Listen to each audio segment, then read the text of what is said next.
Right, we have more migrant nightmares coming down the pipeline.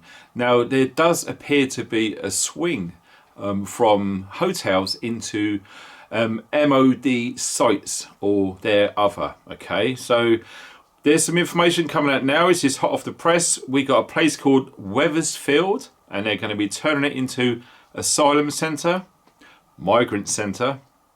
So looking into this, now we have an MP, a minister, Robert Jenrick. Robert Jenrick has confirmed plans to house several thousand, yes, several thousand, a rather significant number, I'm sure you all agree, of asylum seekers at a former military base in Essex and Lincolnshire and a separate site in East Sussex. So we're going to read on.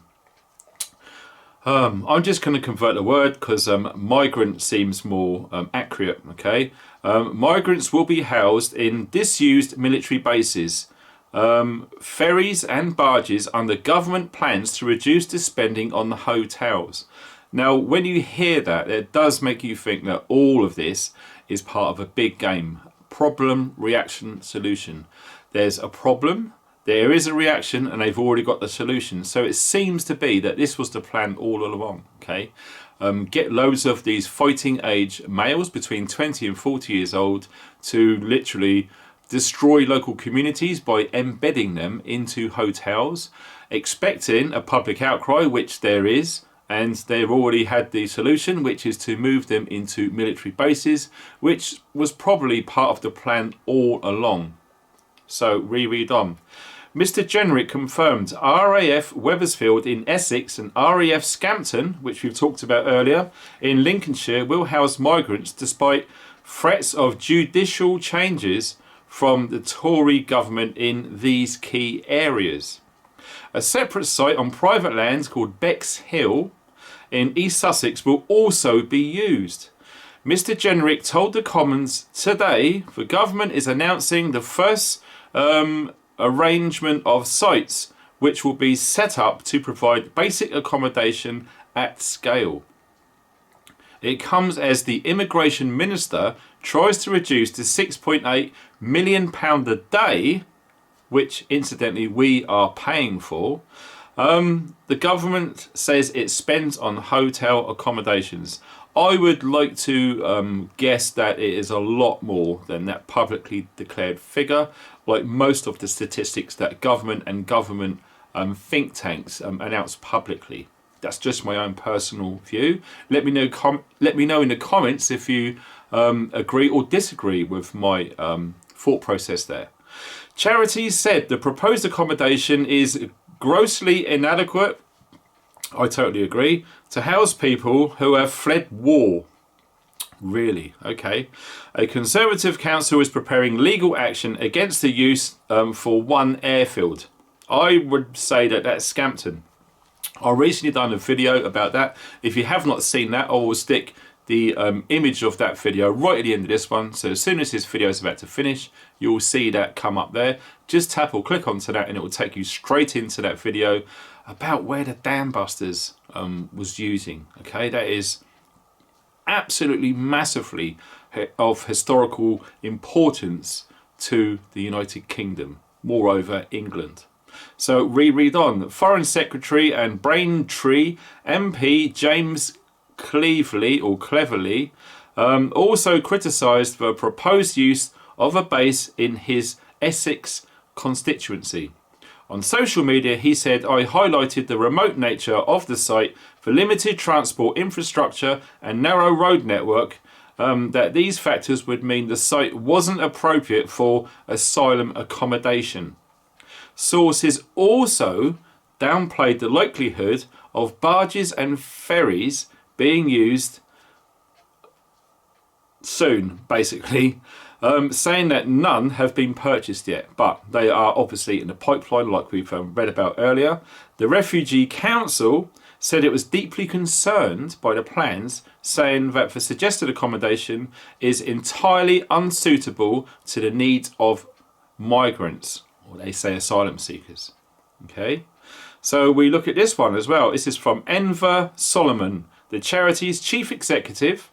These sites are wholly inadequate places to house vulnerable men, women and children who have come to our country in search of safety. Now, like we've discussed on numerous videos now, the overwhelming majority of these migrants here in the UK that have been coming over here for the last year or two now, or maybe even further, the overwhelming majority are men only, fighting age, fit males between 20 and 40 years old. So I totally reject the narrative which the media are using that these are families fleeing from war-torn countries. I strongly think that that figure which they're talking about there is a very, very small minority in the overwhelming majority of the migrants coming into the UK.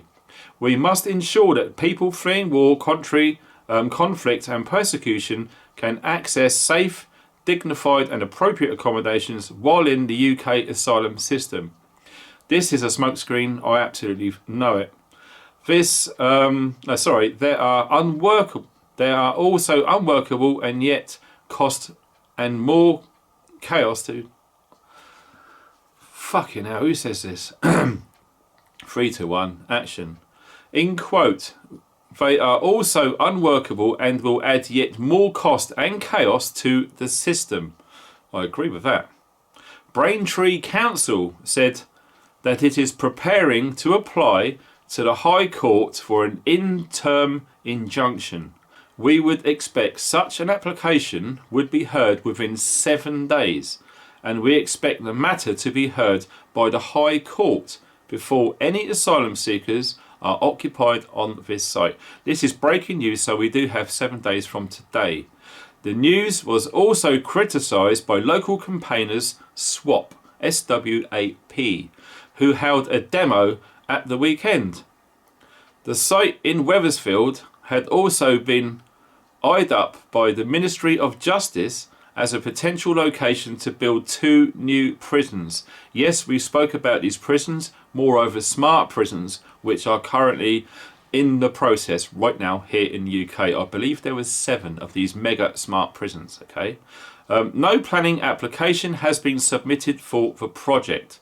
So that was the latest about the unfolding nightmare of these migrants coming over here to the United Kingdom, not only going in hotels, but retired or sometimes currently used M.O.D sites. Some of them are near nuclear facilities here in the UK of tactical importance. We've also got private homes and landlords also falling by the wayside, allowing these migrants to reside here in the UK. I would not like to guess the true figure of how many is over here. And don't forget a very important thing which I mentioned on a recent video, that all of these asylum seekers, they're calling, which I'm calling migrants, they are all being fast-tracked through the system to gain citizenship here in the UK. Once these people have citizenship, they have a right to vote. They will probably have some sort of identification as well to literally swing the majority to the favour of the current government, which is a concern. So let me know what you think in the comments, and if you really want to fire off, please send me an email. The email address is below this video. You guys take care, thanks for watching, and stay funky.